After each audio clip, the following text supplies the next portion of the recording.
In Europe in the 17th century, the treatment of non-human animals began to change. Previously, there had been a widespread utilitarian view of animals as servants of humankind. Some people, such as the philosopher René Descartes, even viewed non-human animals as automata, functioning like clocks. The discovery that they could feel pain and emotion led to a shift in the ethics of how they should be treated.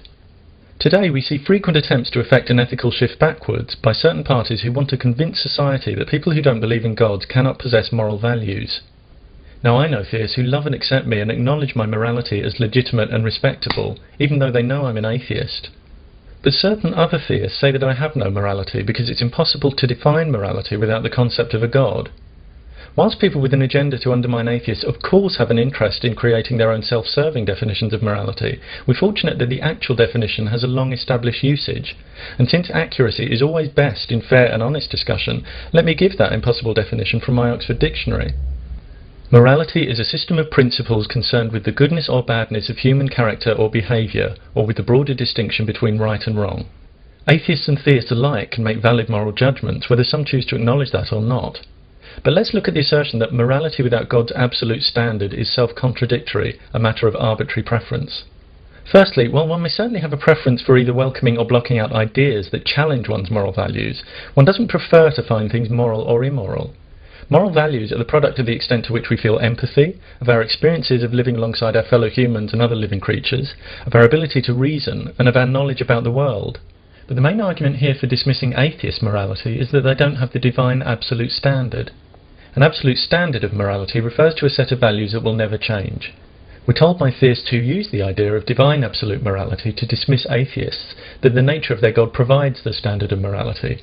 And since its God's nature is perfect and therefore unchanging, so are its moral values. This reasoning suffers from several assumptions, the greatest being, of course, that a God exists. But assuming that a God does exist, the claim that this God's nature is known to be perfect, or that any ideas about its character are based on more than faith, is simply untenable. Even as someone who doesn't believe in gods, I freely admit that I don't know there are no gods. Despite the current lack of evidence for any God, which leads me on a simple pragmatic level to live my life on the basis that none exists, I allow for the possibility that I could be wrong. Those who claim to know that a God exists and that its nature is perfect allow for no such possibility. But even if we grant the assumptions that a God exists and its nature is perfect, the argument for divine absolute moral values has certain consequences that many who use it seem not to have considered. One is that believing in a God and doing what you think it wants is far from good enough. If specific divine values exist, guessing what they are is pointless. Guesses could be as numerous as the stars in the universe. But those who can't be sure of what their God's absolute values are can be no more morally superior to the atheists they label amoral and relativistic. Invoking divine values forces the theist into the position of either knowing as a matter of certainty what those specific values are, or having no right to use the argument as a way of asserting their own moral superiority and the amorality of atheists. And simply claiming to know as a matter of certainty what these specific divine values are isn't good enough either. People claim to know all sorts of things. If I turned up in a court of law and claimed to know someone was guilty of murder without there being solid evidence to back up my claim, only a corrupt court would sentence that person on my word. In that scenario, the fate of only one person is at stake. Divine moral absolutism would have repercussions for the treatment of a large portion of the world's population.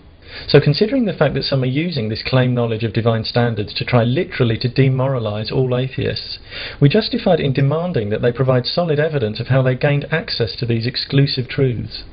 The Bible is certainly not a source of absolute values. If there is a perfect God, it's very different from the God of the Bible, a God that kills almost all life on earth and then forbids murder. These are highly conflicting values, incompatible with a perfect absolute standard. Now, if one is arguing God's might makes his own murders right, then at least we know we're talking about power rather than intrinsic moral perfection. Those in positions of power sometimes do give themselves free rein to murder, to compel others to obey, or to torture them for resisting. But let's not suggest that has anything to do with what's right. Power doesn't imply moral perfection, or any particular morality for that matter. Nor are all biblical values unchanging. On the contrary, sermons I heard in church as a child were highly critical of the Old Testament's brutal morality, promoting instead the New Testament's compassion. Whereas the Old Testament has its God instructing, show no pity, life for life, eye for eye, tooth for tooth, Jesus says in the New Testament that we should instead turn the other cheek. Let's remember, divine absolute morality doesn't just require high standards, it requires perfect, unchanging standards. So a single case of a shift in values destroys the whole concept, and this is a clear case of such a shift. Some try to dismiss this by arguing that the God of the Bible hasn't changed, only the nature of our relationship with it has changed. That's a fine attempt to distract us from the clarity of these opposing statements, but when the smoke and mirrors are gone, we're always left with a God that actively directs people towards vengeance, then actively discourages it through Jesus. What does the divine absolutist do? Turn the other cheek while slapping you round the face? It's simply not credible to claim that one can uphold all biblical values. There's too much contradiction. People use the Bible to support values that are diametrically opposed. Some believe divorce is always wrong. A friend of mine was excluded from their church after divorcing an abusive partner. Some believe it's sometimes acceptable, others that it's no one's business but the couple concerned.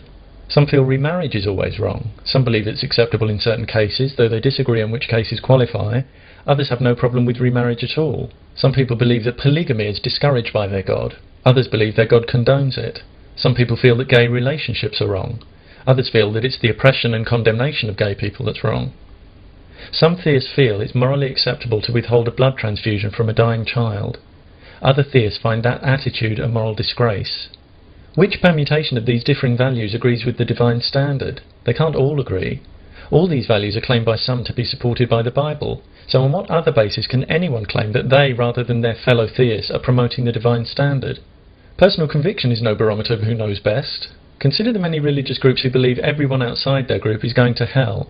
People from Group A say everyone else is going to hell. People from Group B say the same. Before we look at a third group, every single person on the planet is already considered by someone to be deserving of unending fiery torture. If you're one of those people who tell others with great reluctance, or not so great reluctance, that they're going to hell, bear in mind that there are those out there who'd say exactly the same about you with equal conviction. So on what objective evidence can you make that boldest of claims that you alone know the divine truth about hell and who's going there? To me, the whole concept of hell is immoral, and those who aren't sickened by the idea of people being doomed to eternal agony simply for not believing in gods, or the right God, reveal far more about their moral failings than I ever could. If striving to be a good person isn't good enough for the gleeful "you're going to hell" brigade in their God, that speaks volumes to me about the worthiness of those values, and I would never want any part of them. I can't think of a single person that I'd want to see suffer in eternal agony. But then again, I don't believe in hell, because there's not one scrap of credible evidence for it. Let's face the truth. Statements like these are designed to stigmatise and ultimately strip away the perceived humanity of atheists, an extraordinarily diverse group of people who simply have a healthy scepticism about a set of claims for which they see no evidence.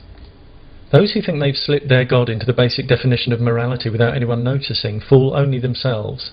Atheists see this dishonest attempt to redefine language for what it is. Despite the concerted efforts of those unreasonable theists who find it so difficult to tolerate others' differing beliefs, the formation of moral judgments by people across the whole spectrum of belief continues.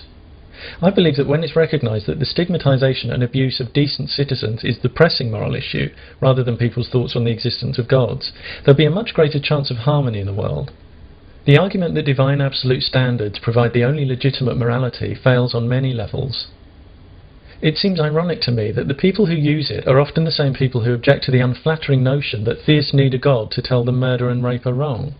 The idea that theists can't work this out for themselves is a disparaging stereotype that many object to, I think with good reason.